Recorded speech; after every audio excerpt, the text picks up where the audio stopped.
Welcome to the Functional Medicine Doc Talk podcast. I'm your host, Dr. Kurt Woeller, talking with experts in functional and integrative health and medicine, discussing critical information for improving your health and wellness to help you live a long, full life. Let's get to it. Welcome, everybody, to the Functional Medicine Doc Talk podcast. I am your host, Dr. Kurt Woeller, and I'm joined today by an individual I actually met recently, Jeff Thurston, who is a specialist in probiotics, enzymes. He's an owner of Master Supplements, very knowledgeable individual. So I'm really looking forward to this conversation. So Jeff, welcome to the program. Welcome is a good word indeed. I enjoy being here. Awesome. So before we get into the main topics, because, I have some questions for you about probiotics and different types of bacteria. Of course, we'll talk about the microbiome and talk about some things with regards to enzymes. Give the audience just a little background on yourself, how you got into this work, and what's been your involvement here over the past number of years. Well, it's a journey like other people have journeys. You don't know which way the road's going to take you. But when I got out of college, it was the height of the Vietnam War. There was a draft that changed the trajectory for so many people that I went to school with. Some went over and served. I was kind of lucky. I dislocated my shoulder, and so they sent me home. I was one of the fortunate ones, but ended up working in a biolab with things like Rocky Mountain spotted fever and Q fever and chikungunya and all these other pathogens. And so I'd shower to get in and out. So I've been doing that for a long time. But once I figured out what I was doing, I morally couldn't stay there. So a guy talked me into getting into sales. So I got into lawn and garden sales, and I started looking around and seeing all these chemicals in the stores. And I remember one of the books that I remembered reading that I loved so much was Rachel Carson's The Silent Spring. That was 1962, talking about DDT and how harmful it was to the environment.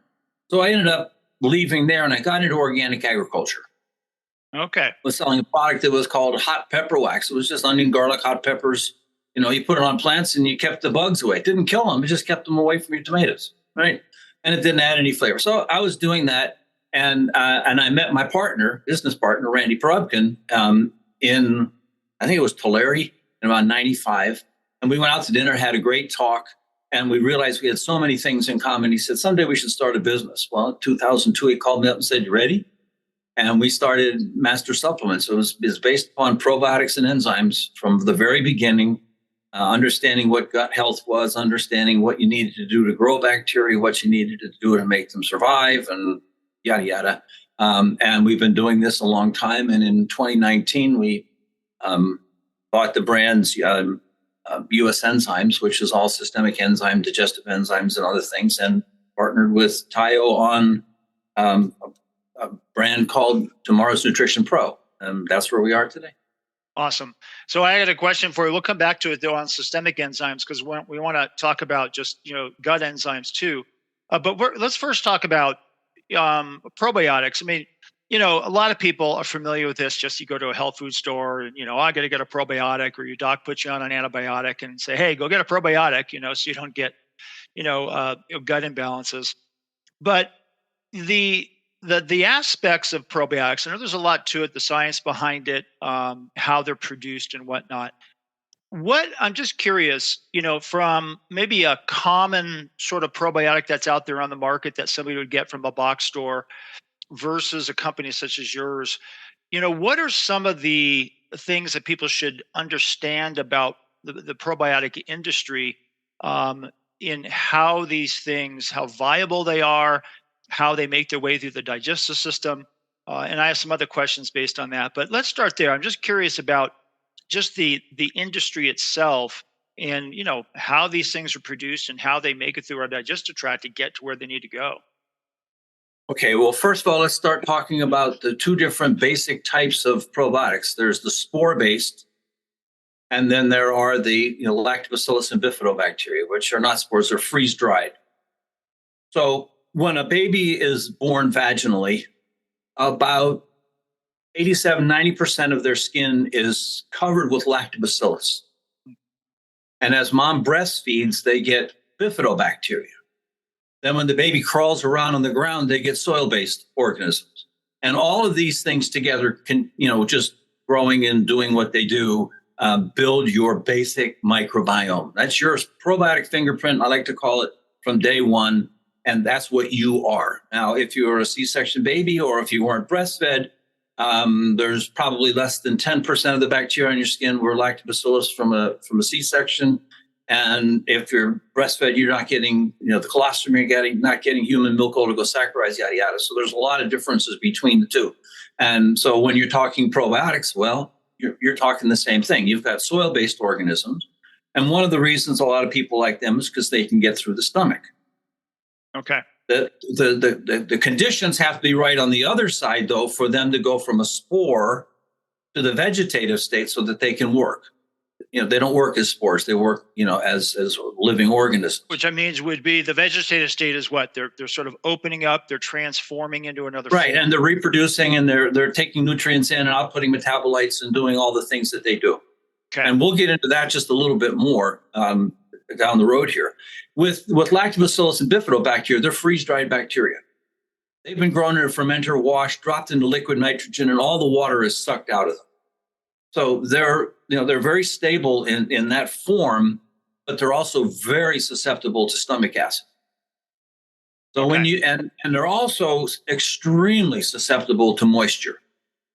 So one of the issues with going into a store, most of the probiotics you're going to find there are in a plastic bottle. Well, if the plastic bottle is cool on the inside, warm and moist on the outside, water will go into that bottle. It'll go right through the plastic. Glass bottles, though, that won't happen. So you really want to look at for a product that's in a glass bottle. Okay. The next thing you want to look at is, are they listing the strains that are in the organism? So it's like Lactobacillus acidophilus NCFM or something of that sort, or is it a proprietary blend of X number of billion CFUs of all these different organisms? I like to say, well, if that's the case, then there's a chance that they put the most of the least expensive and the least of the most expensive in there. It's just a probiotic. They're not really doing. So for most people, it's okay. I mean, they're just taking probiotics, maybe because they don't need them, just because they heard they were a good thing. Right. Another way is with fermented foods. You can eat pickles, the old-fashioned pickles, not the new pickles, sauerkraut, kimchi, things of that sort. You're not going to get so much the bacteria, but you're going to get all of the chemokines, cytokines that they've created in fermenting that food. So those are the different ways I think you can get probiotics and the benefits of probiotics. But in looking at it in a store, you really should be guaranteeing each organism at expiration, not the day it was made. You should be looking at specific strains because then you can see what they do. Just throwing a bunch of things in there is different. So if you take let's just say a probiotic that has Bacillus subtilis, but they don't tell you the strain, then you can get one that either creates inflammatory cytokines or anti-inflammatory cytokines. Improves interleukin 10 or doesn't, or inhibits interferon gamma or doesn't. You don't know really what it's going to do. And if you're not well, then you don't really want to take the wrong one. So a lot of people, when they take a probiotic, they say they don't work. Well, and maybe that's not that they don't work, but they just took the wrong one. Right. So getting into the real specifics of it, to me, is where we spend our time, because we're doing shows with doctors, and they need to know the right stuff. Yeah, it's just like a lot of things. It's much more specific and nuanced than just here, take this. I'm curious, and I know a lot of people ask the questions about probiotics. Is if you're taking a particular probiotic, is it best to take it with food or without food? I mean, because it's obviously got to pass through the digestive system with the stomach, where there's going to be acid anyway. So the first question would be on with food, without food. What's your knowledge on that? Well, you're going to have two schools of thought on whether you take it with food or away from food. One school is that if you take it with food, the food is buffering the acid in your stomach, and therefore they're going to get through a little bit better. The other school is if you eat food, you're going to increase the stomach acid, which is going to make it more difficult, right? So you've got two schools of thought on that. But so what we did was we came up with a very unique way of getting things through the stomach by using sodium alginate. It's from seaweed. It's a natural food stuff. And what happens is at a low pH, it's converted to alginic acid. It creates a shell in the stomach, and it doesn't go back to sodium alginate till it comes out of the stomach, and the pH is up around 4, which is after the pancreas and the gallbladder. So we'll get through the stomach. I don't care if you take it in the morning, noon, or night. It doesn't matter to us. But for other people, they use their arguments one way or the other. Spores, Right. like I said before, they'll get through no matter when you eat them. So one of the things I've often felt just in practice is because there's all these rules or things that are supposed to work or not work, but ultimately with many of these things, my feeling is just get these things into your body. They're not going to do any good. They're not going to do any good sitting on the kitchen cupboard or sitting in the refrigerator. You got to get them into your body. There's sometimes not always perfect timing. So it's very interesting about the sodium alginate. So once it gets down into the jejunum, essentially, the middle part of the ileum. Yeah. Just past the pancreas, the body injects sodium bicarbonate into the system and starts to change the pH, which makes a big difference in enzymes too that we'll get to later. But it's only at that point. Now, if people are taking a proton pump inhibitor, right, they're raising the pH of the stomach to 4. So this is not going to be an issue there. But let's remember what stomach acid is. It's a barrier to entry. So all the bacteria that are in your mouth right now that you're just breathing and walking around and swallowing, they don't make it through either, which is probably a good thing. Yeah, right. And, I'm curious with a lot of times probiotics are being used sometimes along with botanical remedies, whether they're a single remedy, a combination remedy, for example. Do you have any information as far as these antimicrobial botanicals having an adverse or some type of reducing effect on the probiotic that they're giving around the same time? Or is it just maybe a minimal effect? I think with food, it's probably not as food, which meaning the herbal side of things. Right. It's probably not quite as critical as it is with, say, an antibiotic. An antibiotic's going to just wipe out everything. The botanicals are a little bit more targeted in my sense. Like if you're taking garlic or onion or something like that, they're generally antimicrobial. Give them about an hour apart, and you'll be fine. With an antibiotic, you want to be about 2 hours away, and then you want to stay on them for at least six to 8 weeks afterwards, because the effect of the antibiotic can last a lot longer. So, on that note of antibiotics, let's talk about the microbiome. So you mentioned up front, the microbiome is this collection of bacteria or just things that we're exposed to from a microbial standpoint. I find it interesting in that you, at one point in your career, were an organic farmer.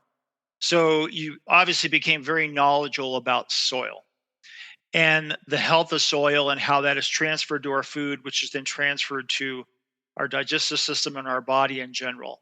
So the relationship between people's microbiome now, the food that we eat, the experiences that you've had in the farming, the organic farming, world from a standpoint, what do you see are things that are happening now to people that maybe weren't happening 15, 20 years ago with regards to their overall microbiome diversity based on what we're being exposed to, whether it's just environmentally or in our food or, a combination of factors? Well, there's two parts to that one. So remind me after I get the first diatribe done here about the fiber issue. Okay. If I'm 6 foot tall, if I put a plant and I grabbed it by the base of the plant, just at the soil line, and I put my hand as far over my head as I could, and I stood on the first 2 steps, the roots of that plant would make it all the way down to my feet. And in common agriculture now, the roots don't go down a foot. Wow. Now, on all of those root hairs, which are a lot similar to like the microvilli in the small intestine, on all those root hairs, they're colonized by bacteria, fungi, actinomycetes. And in fact, in about an acre of grassland forest, there's 3 tons of bacteria, actinomycetes, and fungi. And if you turn that crop over, you've killed most of that. So no longer do you have the microbial input. Now, what do the microbes do? The microbes, you can raise a plant with NPK. I mean, we've been told this forever. You can grow grass on a rock with water and NPK, right? But that doesn't mean it has any nutrient. All it has is, sodium, potassium, and phosphorus. But deep down in the soil, there's yttrium, there's selenium, there's all these different minerals. And it's the bacteria, the fungi, and the actinomycetes that take those minerals and move them into the plant. And there's 2 things these bacteria have in common. They cannot store energy. So the bacteria in the soil can't store energy. The bacteria in your gut can't store energy. They need the host to supply the energy. So the root hairs produce an exudate, which feeds the bacteria. Then they can take the nutrients, put it in the plant. The cow, the deer, the elk, or whatever eats that grass and gets all the nutrients from that. But in this country, we turn over 900 million acres of sod every year, killing all of these soil bacteria. So guess what happens to the minerals in the food that we're eating? They're diminished. You need selenium for glutathione to work. You need zinc for superoxide dismutase to work. You need all these chemicals, or minerals, I should say, for your enzymes to work. So if we don't have them, all these things are somewhat diminished just by the fact that we're not eating the kind of food that Mother Nature intended us to eat, filled with minerals. What about fiber? You mentioned fiber. All right. So curiously, and this is something most people probably don't know, human beings cannot utilize fiber. Yeah, it's the number one food group we're supposed to be eating.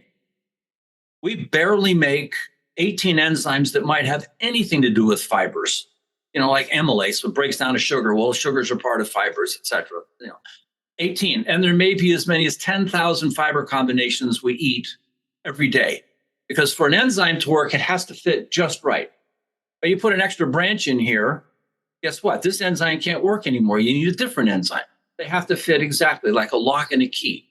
So you may have as many as 10,000 different fiber combinations that we eat. Just add one more fructose units to inulin, and you'll have a different enzyme you need. So where do they come from? The bacteria in your gut. In human milk, breast milk, there is an ingredient called human milk oligosaccharide. It's absolutely indigestible by a human being, but its mom gives it to the baby, and it's in part formulated by the bacteria in mom. So if we take the human-centric picture away here, the bacteria in mom are feeding their offspring, and the human milk is their vehicle.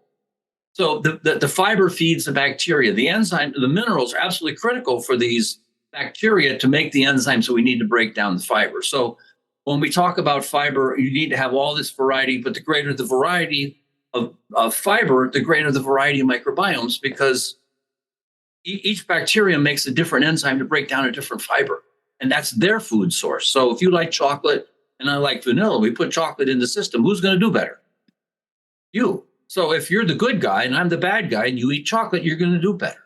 Mm-hmm. But there's a converse to that. If you don't eat the right foods, you're feeding the wrong guys, and now your microbiome starts to wander away from optimal health.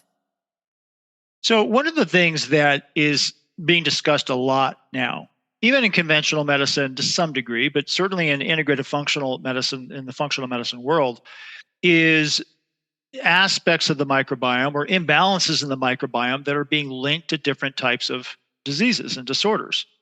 There's even certain patterns within the microbiome that have been, associated with, certain types of cancers or certain types of neurodegenerative conditions. So, obviously, that in itself is a very lengthy discussion to look at these types of things. I work in the world of autism and have for 25 years. We were having this conversation actually at a conference we were at. And so we know that there is many of these kids have imbalanced microbiomes. Is there something in your experience or the research you've come across? Let's just take autism, for example, that is a fairly common pattern of their microbiome, certain types of bacteria that they're lacking and maybe or being overexpressed in that you've come across? Well, let's just, I mean, again, you're talking, 10 million kids, and each one is different. Right. So what's going to affect one is not going to necessarily affect the other. I mean, even you get into short chain fatty acids.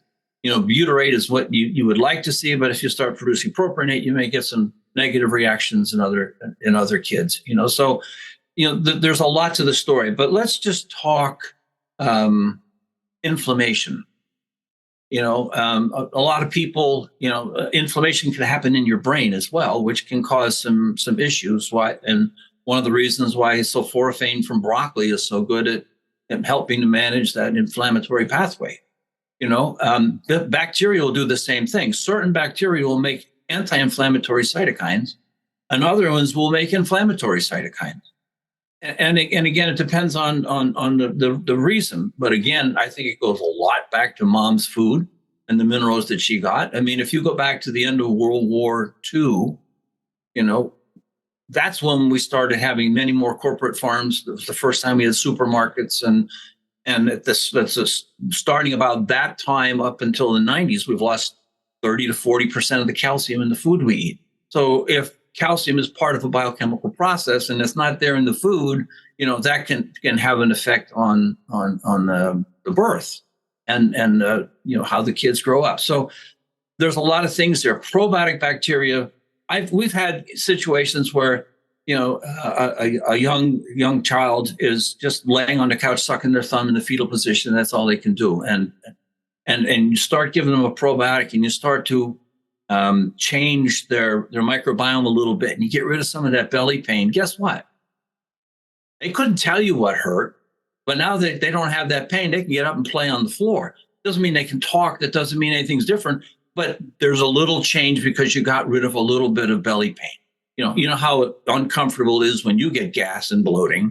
I mean, it's really uncomfortable. And if they're going through that all the time, your microbiome can change that just a little bit. A lot of these kids, to me, I call them kids. I have a special needs daughter. So it's just a term that I've used forever. Sorry. They eat very specific foods. Some will only eat chicken McNuggets. Others will only eat, a certain food, but way too much sugar.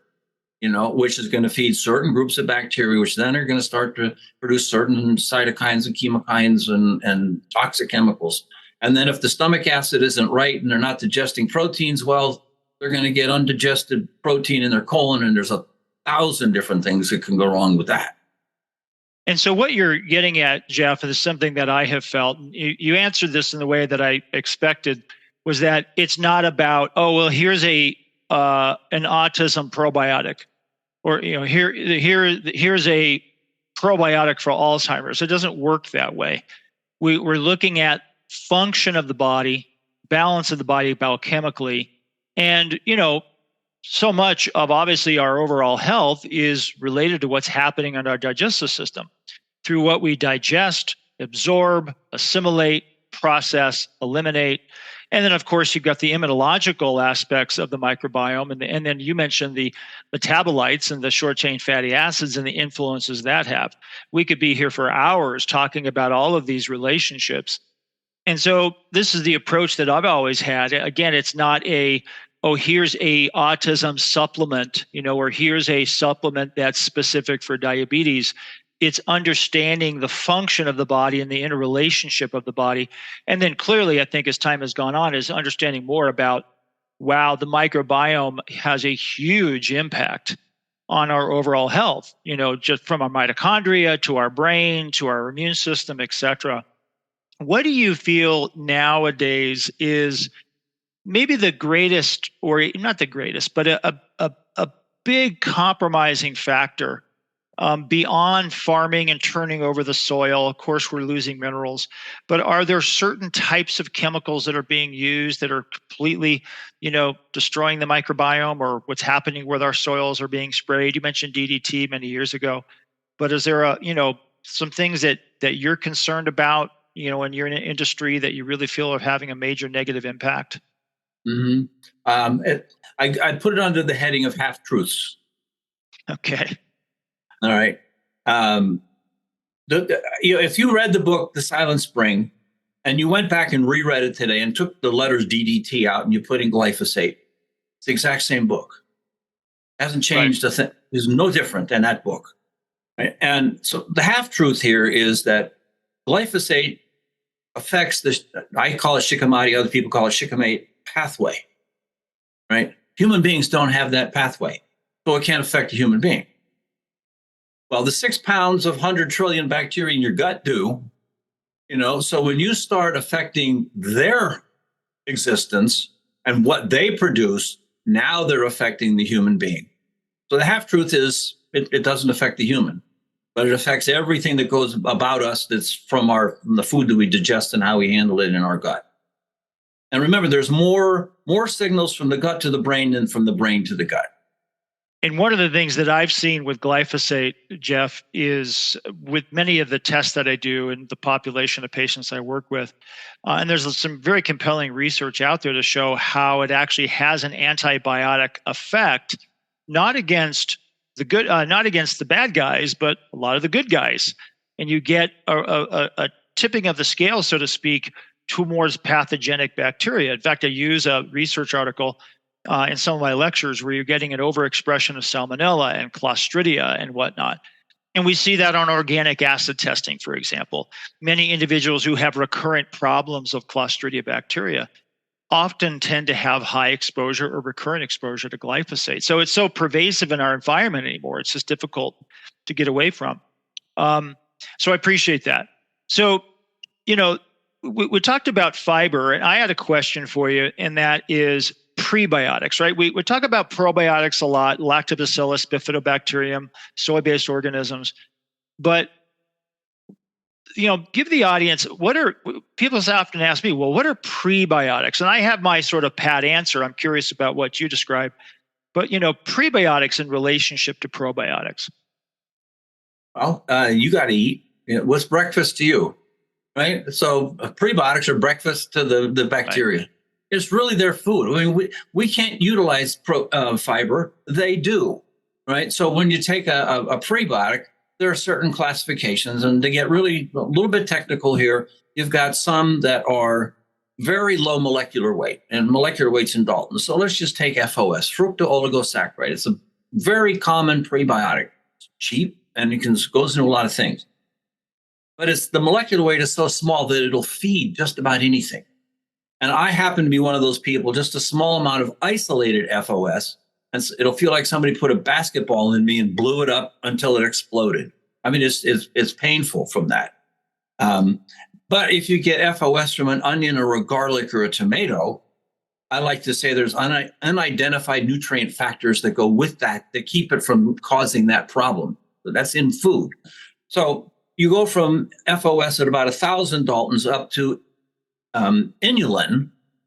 Jerusalem artichoke inulin is about 8,000 Daltons, but chicory is about 5,000 Daltons. So you got a big range of molecular weights, and the higher the molecular weight goes, the more specific the bacteria are they're going to be able to utilize it. So you get to something like partially hydrolyzed guar gum or guar fiber, and you're at about a 20,000 molecular weight, and only bacteria that produce an enzyme called inulinase can break it down. Well, that's going to be bifidobacteria. They're going to produce lactate. We're going to be converted to butyrate at the proper rate. So boom, you fed the right bacteria. They did the right thing. As long as you have the proper pH, everything will go on as normal. So again, it's just whatever. I'm sure you're familiar with fecal bacterium prosnicii. It's just a common thing in a genetic test. If you eat apple pectin, it goes up. If you eat orange pectin, it goes down. So what can you do?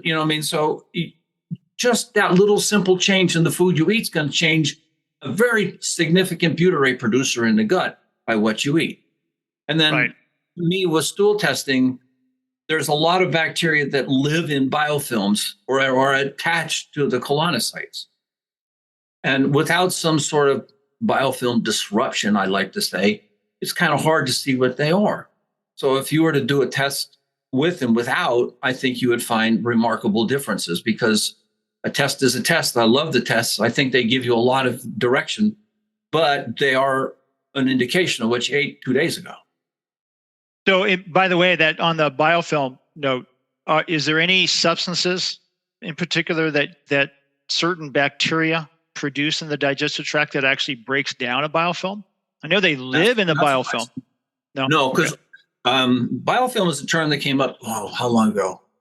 Quite a ways ago. Dr. Chesterton was out in Colorado trying to check the microbiology or what bacteria in the mountain stream, right? Couldn't find any. Where were they? They were on the rocks in a biofilm. Mm. That's how they protect themselves. They build their homes, they protect themselves. Now, eventually you get to a certain point where it's called quorum sensing, where there's so many bacteria in there, they decide, okay, half you guys got to go and have any room for anybody else. Out they go, and then they can do their thing. But all bacteria live in biofilms. Right. So in your gut, you've got biofilms that have good guys and bad guys. It's what you feed them is which one dominates. If you look at 2 strains of Acidophilus, one will inhibit E. coli, the other one will inhibit Salmonella. That's just in 2 different strains of Acidophilus. And so when you start looking at the hundreds of thousands of strains, or 100 billion bacteria, and all the thousands of different strains there are, they do a lot of different things. So this conversation this conversation really reminds me of the fact of that principle of, so much of what we all should be doing and all striving for is the quality of food and the diversity of food, and many of them plant-based foods is where, I've done a lot of my research into the nature that plant-based foods have. By the way, one of the ways that I describe prebiotics to patients is I call it fertilizer for the good bacteria. So it just helps to improve, or like you mentioned, it's the good bacteria food, so just like we need to eat. So very, very interesting. I'm curious, we talk about, and I realize there's different types of lactobacillus and bifidobacteria, and those are the kind of the main ones. I'm curious though, and even just as a doc, because we prescribe probiotics, for example, but between those 2 groups, lactobacillus and bifidobacter, and from a general standpoint, are there certain things that they're doing specifically in our digestive tract, or where they live preferentially, to influence function, and what is that? Okay, bifidobacteria are obligate anaerobes. They don't want oxygen. Lactobacillus are facultative. They can live with or without. So bifidobacteria are only going to reside in your colon. Lactobacillus are primarily going to be in your small intestine. Now, if you remember a picture of your gut, if you will, the colon wraps around it, and all the inside is that's a tennis court worth of surface area for bacteria, for lactobacillus. But 90%, 75% of all the bacteria in your gut are within the last third of the small intestine, first third of the colon. Everything goes on there. And so when your stomach acid's around 1.5 to 3 in that range, right? The pH generally starts to go up to get to the ileocecal valve. It's starting to get close to 7 there, right? As soon as it crosses that valve, it drops down to about 5.2. So it's a completely different environment in the colon than it is in the small intestine. As you come up the ascending colon, you're still at a pretty low pH. Once you get into the transverse colon, again, you get some more bicarbonate put into the system, and now the pH goes up. And one of the things that's really interesting is when you increase your bifidobacteria, you're going to increase butyrate, but it only happens at a pH of about 6.2. Mm-hmm. If it doesn't go up, the bifidobacteria make lactate. Lactate is converted to butyrate by Clostridia, Eubacteria, and others, but at the proper pH. If the pH isn't proper and there's no prebiotics there and not the right minerals, you're going to get more propionate. So it's an environment. It's like going into the Everglades and letting go of these pythons. They're taking over. They don't belong there, but they're taking over. So what's interesting is in the large intestine to get butyrate production, you need to be at a higher pH essentially. So, or you get propionic acid produced. And Mm-hmm. that's very interesting because I know that propionic acid can have some negative influence on mitochondrial function. And that how it interacts and chemicals that it produces can actually interfere primarily with the first half of the Krebs cycle.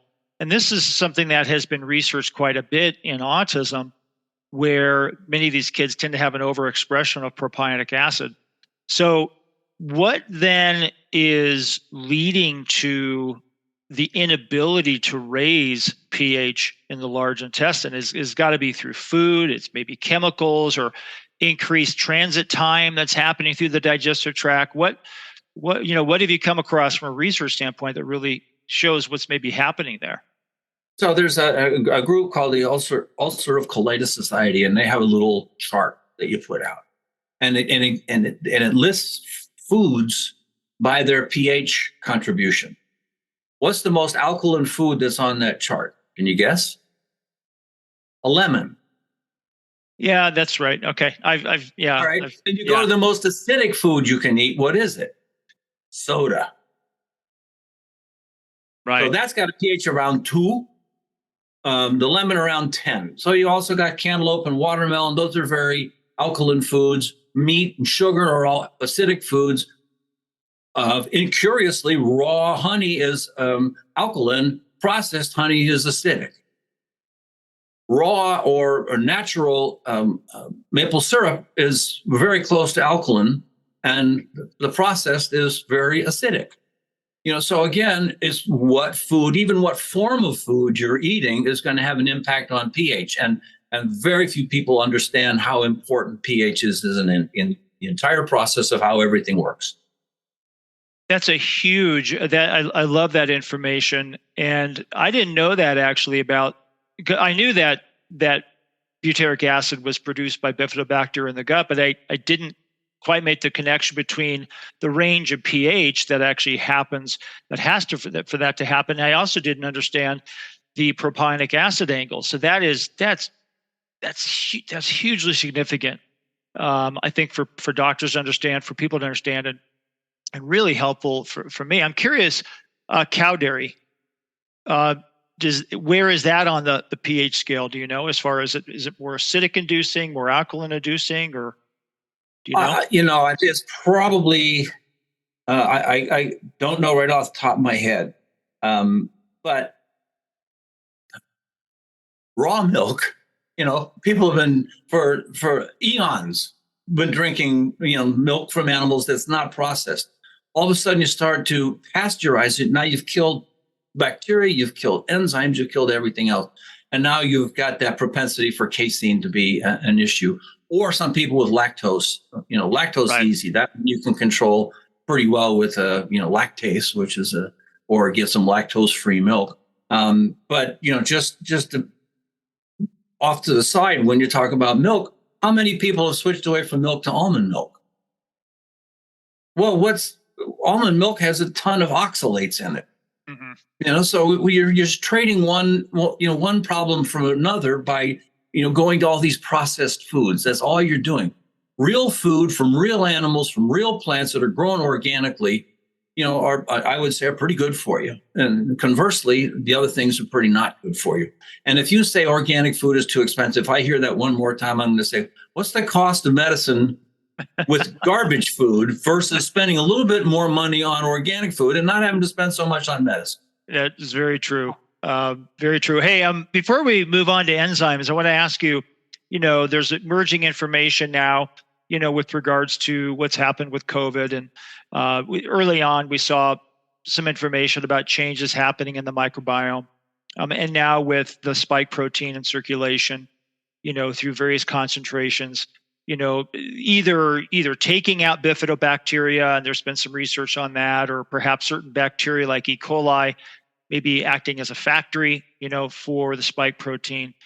Is there any thoughts you have on that? I'm sure you have many, or any things that maybe moving forward. I'm starting to think of myself just trying to get more towards a real food diet, but certain types of bacteria that might help to offset that.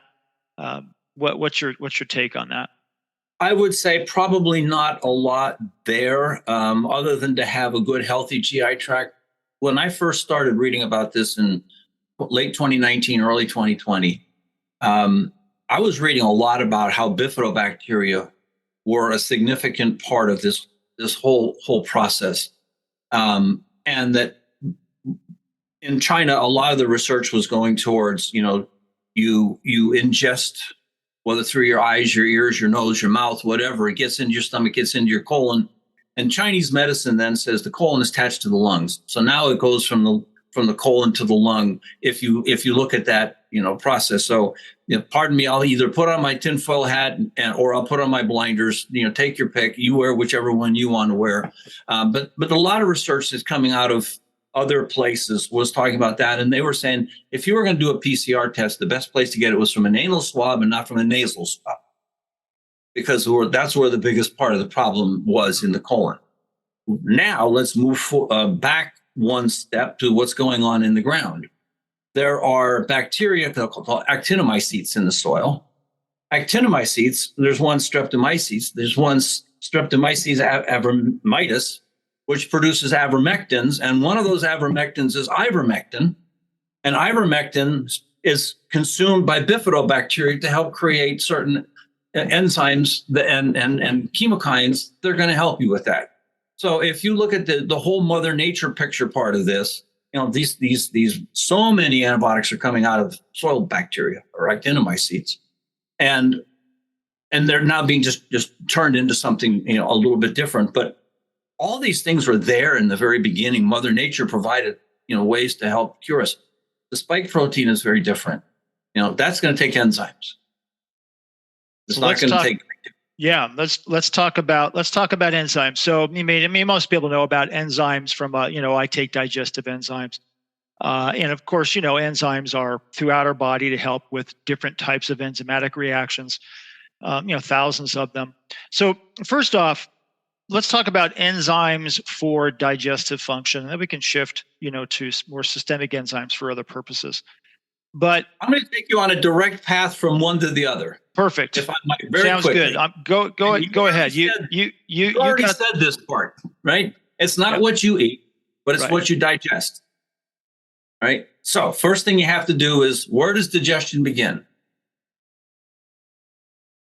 You smell food, your body starts to respond. You start producing a lot more amylase to go into your saliva to break food down. And what do we do with food? We chew it. That's the one thing I think people don't do nearly enough of, is chewing their food. Chomp, chomp, swallow, shovel it in as fast as you can, right? Then we go down, we get into the stomach. Now you have to have a pH of somewhere between 1.5 and 3.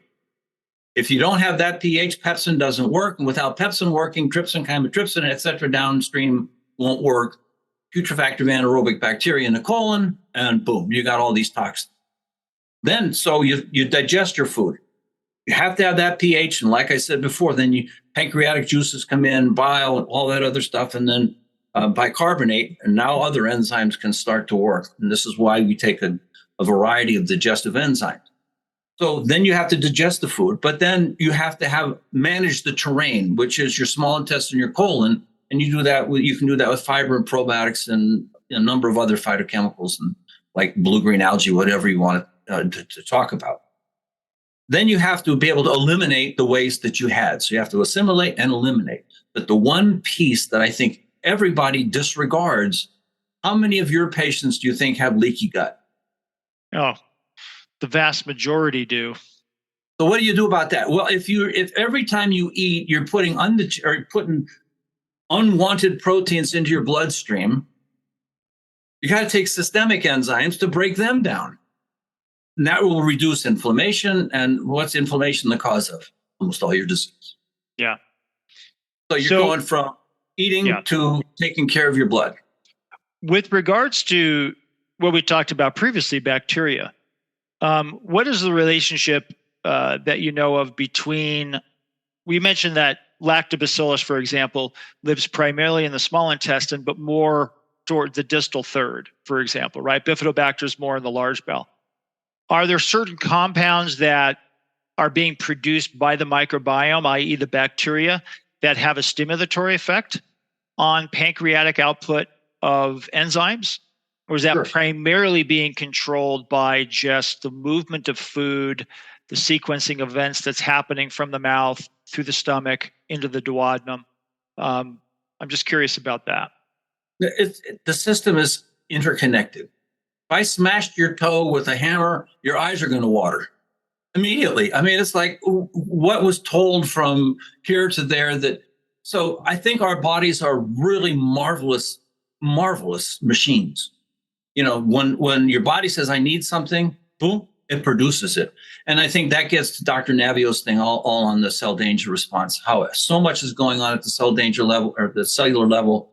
And then immediately there's energy being transferred from this cell to that one, to that one, to that one. And all of a sudden it says you have to do this. There's just so much communication. If you eat a lot of fatty foods, your body's going to produce a lot more bile. You know, if you eat more meat, your pancreas is going to produce more trypsin. It just knows to do that, right? But as we age, we produce fewer enzymes, about 2 to 3% a year from about 23, 24 years old on. So by the time we get to where I am, there's not a whole lot left. So it really takes a lot more digestive enzymes to help you break down the food you eat. And if you do that, you're going to sleep better. You sleep better, you'll heal better. So one of the things you mentioned about leaky gut, right? Because we know that leaky gut can obviously trigger many inflammatory reactions. You get the immune complex formations, leaky gut. I think some people start to confuse the fact that you can also get damage along the lining of the digestive system, and you start to express certain proteins that are part of the mucosal or our own intrinsic cells that can start to mix with food antigens, and then that triggers a broader type of autoimmune reaction. And then, of course, that brings us to sort of the discussion of systemic enzymes. And so I'm curious, there's a broad category here. And most people, when they think of enzymes, are not either thinking of systemic enzymes from a digestive standpoint. They might think of an enzyme being involved in a chemical reaction, like within the mitochondria systemically. So what is this broader category of systemic enzymes that people are talking about? Nattokinase, serrapeptidase, these types of things. And how do they, or are they really any different than what's enzymes that are being produced by the pancreas? Perhaps it has to do with absorption or movement. What in your view is sort of the main difference between the pancreatic enzymes or digestive enzymes, systemic enzymes, or maybe the relationship between these? Well, our body, let's just say you get a blood clot, right? Plasmin is going to break it down, right? The body has many, many ways to make a blood clot, only one way to break it down. But you can take some systemic enzymes, serrapeptidase, nattokinase, lumbrokinase. You can take those away from food. They'll get into your bloodstream, and they'll start to work on different processes around breaking down blood clots.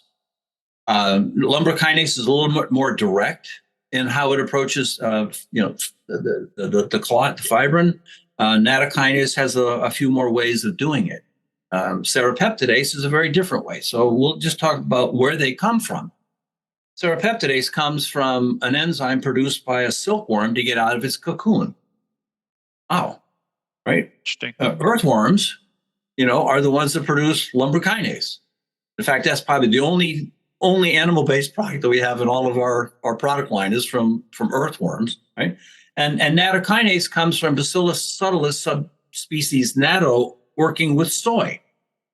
Japanese have known this for a long time, and they've been really, really healthy. It's going back to, the whole concept that people who were living 100 years, they found that they were eating yogurt. So many of these different things come from the way people ate foods. And now we've kind of looked at how does that work and where does it come from? Well, they've been doing it for a long time. We just figured out why they were doing it. And we started looking at the enzyme that caused that. We figured out how we could make that enzyme, and then we could give it as a capsule. A lot of it came from food, the way it was done the last 3,000 years or more, kind of a thing. But systemic enzymes will get into your bloodstream, and again, they work on specific things only at specific pHs.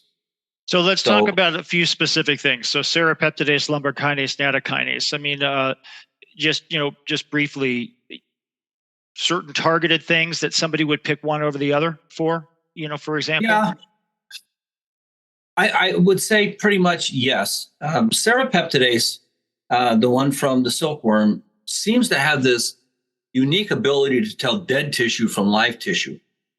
So it'll actually help break down scar tissue. And what they were using that for in typical Chinese medicine was opening up the pathways, for like when they were doing acupuncture. You need those meridians to be open and clear. If you put a cut in there, well, serrapeptidase seems to have the ability to do that. It also helps keep the brush border cells clean. And there's been a lot of research on how it may reduce the spike protein from adhering to cells. So that will do that. Nattokinase, on the other hand, like Dr. McCall is talking about, nattokinase, bromelain, and a few other enzymes have the ability to start to break down spike protein. In just general circulation or at the tissue level? And in general circulation, okay. And probably at the tissue level, I'm going to say, because these enzymes will get into your bloodstream and they'll travel and go anywhere that they need to be. And again, our bodies are amazing things. We have this one issue we think you want to take it for, and we take it because it's supposed to do that, but it goes where it feels it's needed the most, and you don't even know it needed it there. And then it'll come back to the spot that you wanted to take care of it. So, we have to give Mother Nature props for figuring things out like that we don't always know ourselves. Like enzymes, I just say that they're the thing that are most important in your body we know the least about. What about lumbric-kinase? Lumbric-kinase is I think it's called a promiscuous enzyme. It does a lot of things. Primarily, it's going to be going right after blood clots directly. But it has so many other things it does. It breaks down biofilms. It's just an amazing thing. But again, you got to take it away from food. So one of the things I think about is, one, the spike protein information is interesting. So serrapeptidase, nattokinase, probably lumbric-kinase could help as well. But with the clot formations, the thrombus formations that people are having, that makes me think of the lumbric-kinase maybe more specific. I don't know what kind of research exists. Maybe you don't know that how something like those might compare to taking aspirin, for example, to try to prevent against, some type of thrombus formation. I don't know.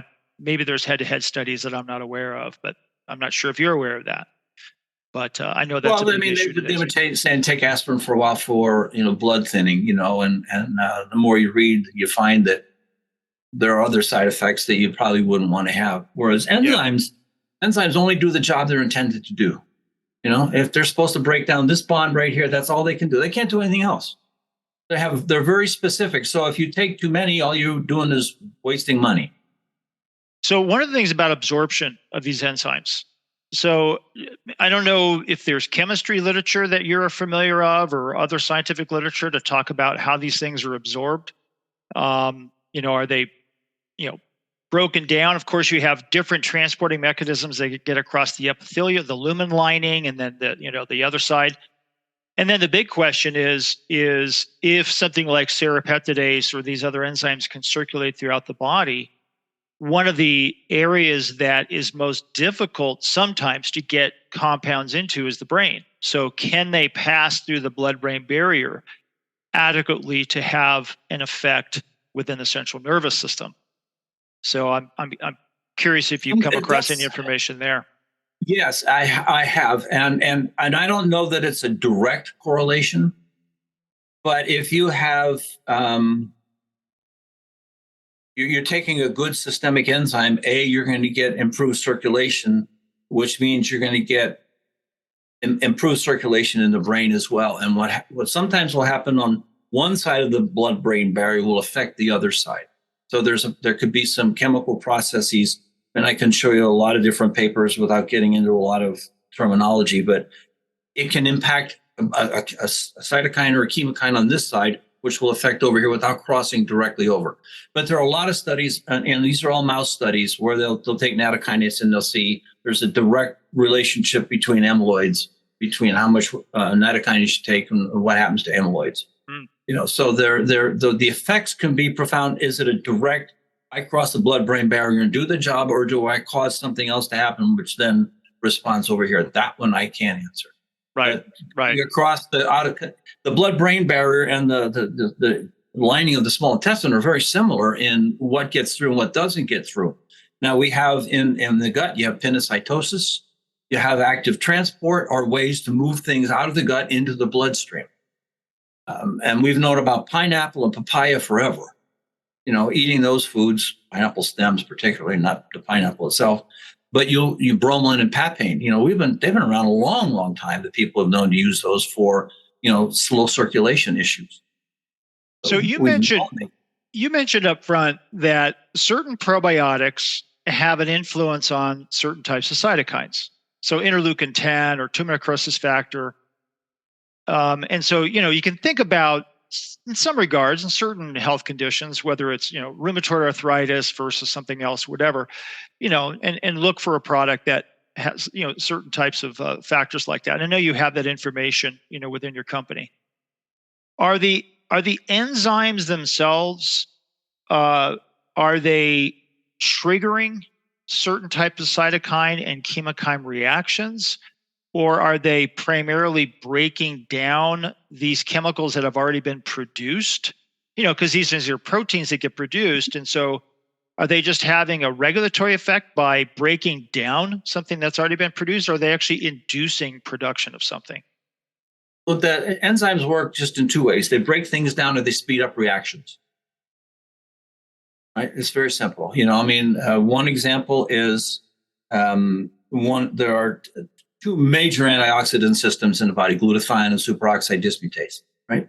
Both of them produce hydrogen peroxide. There's got to be something there to break down hydrogen peroxide. It'll sit there forever unless you have catalase. Right. Catalase is an enzyme that's been in every living thing that's been on this earth that utilizes oxygen from the beginning, right? Catalase will break down 1 million molecules of hydrogen peroxide in 1 second, one single unit. So all it's doing is it's supposed to be there. If you add it in, you'll break down a little bit more, but it speeds that reaction up significantly. But without catalase, it's not breaking down. Without catalase, it's not going to happen at a very rapid rate. So that's what they'll do. When it comes to food, if you have two sugar molecules bound together like this, and you take the right enzyme like lactase, it'll break lactose apart. Boom, there you go. Now you have two different things. That's all their job is, to break things in half and speed up those reactions. Some reactions that if you just put that reaction out on a rock might take 1 million years to happen, but with an enzyme, it can happen in seconds. So really, as we kind of come to the end here, all of this from the standpoint of, it's not just about, take a probiotic. It's not just about take an enzyme. Of course, that's helpful. But it's not the complete picture. It's the combination of all of these factors.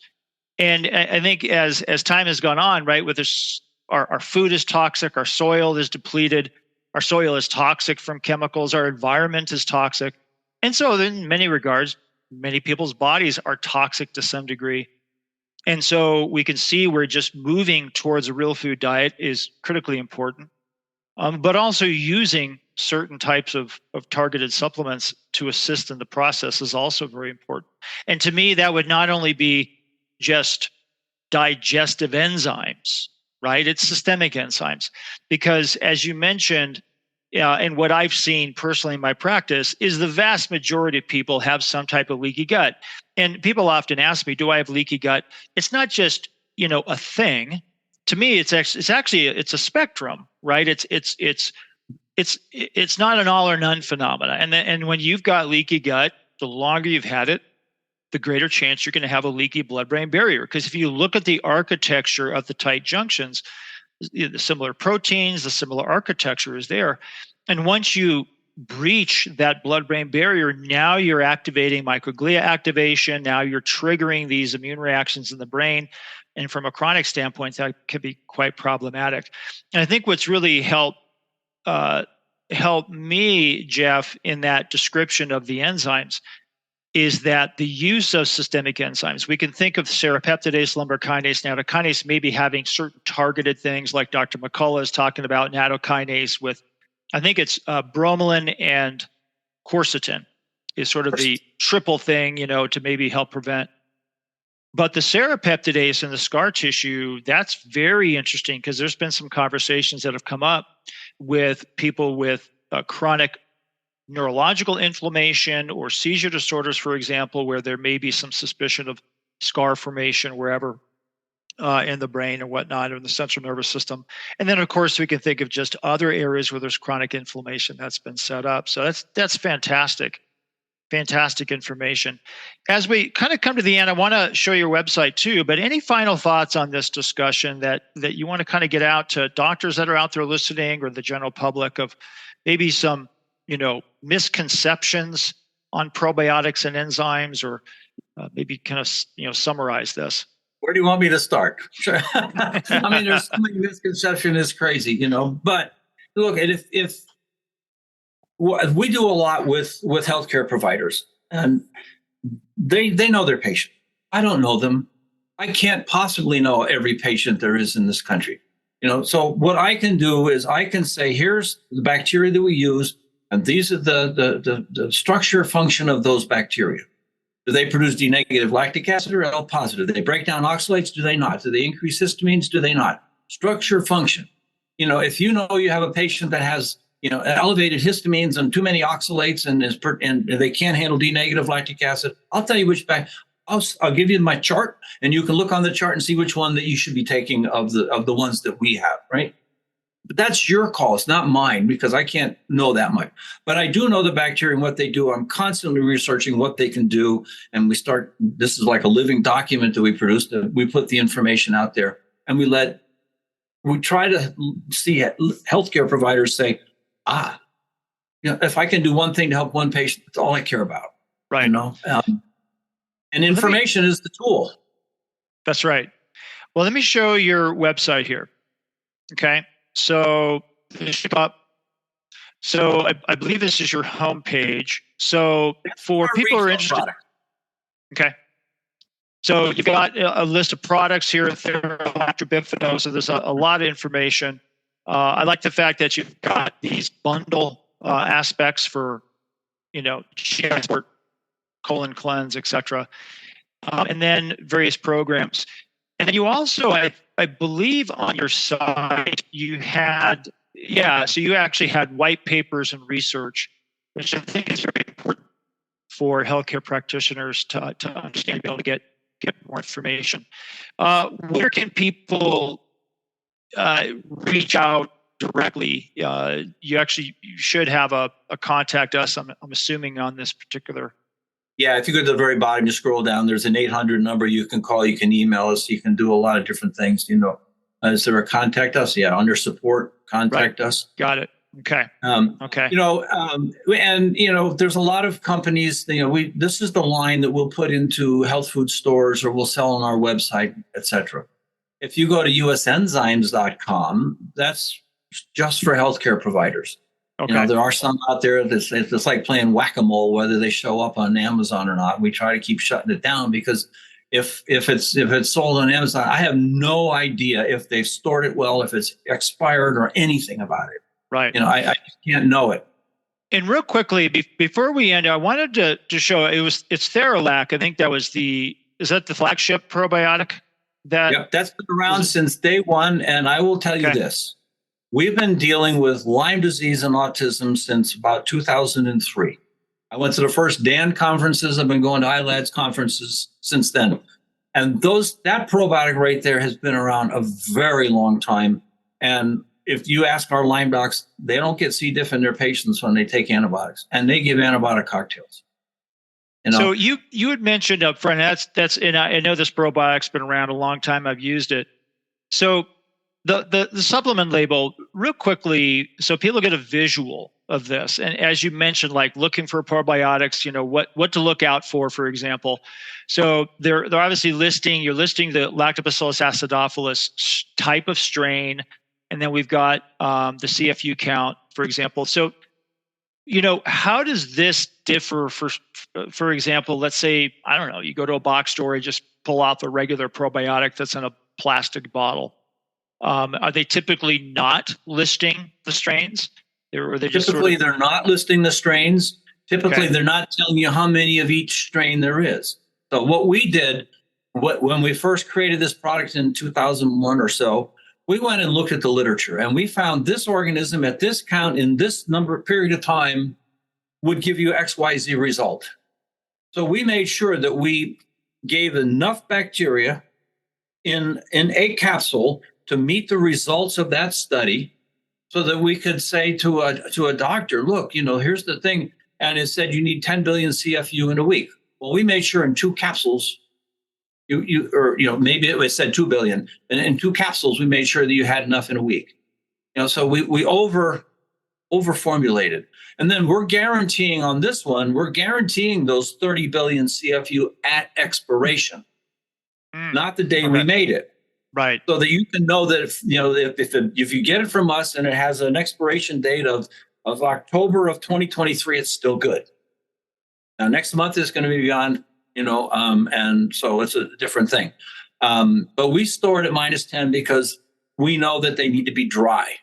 So it's drier in our bottle than the Sahara Desert's ever been. So we don't get ice crystals inside the bottle. If you look down at the bottom, you see the cellulose is just a carrier to keep it dry. Sodium alginate is to get it through the stomach. The hydroxymethylpropyl cellulose is just a capsule. The TSP is just for buffering. And if you look at the bottom, there's lactostim, sunflower lecithin, and oleic acid. That wakes the bacteria up. They've been freeze-dried. It reconstitutes the cell membrane so they can intake nutrient. Now, I can add it to any probiotic in the world, and it'll produce more lactic acid in 12 hours than it does now. But again, this goes back to an error that we found back in the 70s of what happened when we were growing bacteria and there was no mag stearate in there. Polysorbate 80, sorry. No polysorbate 80. Right? Well, nobody wants polysorbate 80, so we went into our lab and we started work. We found that those 2 things work so much better. And we used sunflower lecithin instead of soy. Right? But so getting it through the stomach and waking them up, we get deep delivery, but now we also have to be careful about compatible organisms. Lactobacillus plantarum inhibits the growth of bifidobacteria. They just don't get along. It's like putting 2 kids in the sandbox that don't get along. They're going to be throwing sand. They're not going to kill each other, but it's not going to be a great time, or the energy's bad. So we look at all those different things, but that's how we do it. Right. It's the only way or the best way. It's just how we do it. So everything we do is and then there's no allergens in there. In fact, our nattokinase, even though it's grown in soy, is soy-free. And there aren't very many companies that make soy-free nattokinase. There's some soy in there. People with soy issues, it's not such a good thing, Well, Jeff, it's been a pleasure. I really appreciate your expertise, your pearls. I've definitely learned some things myself.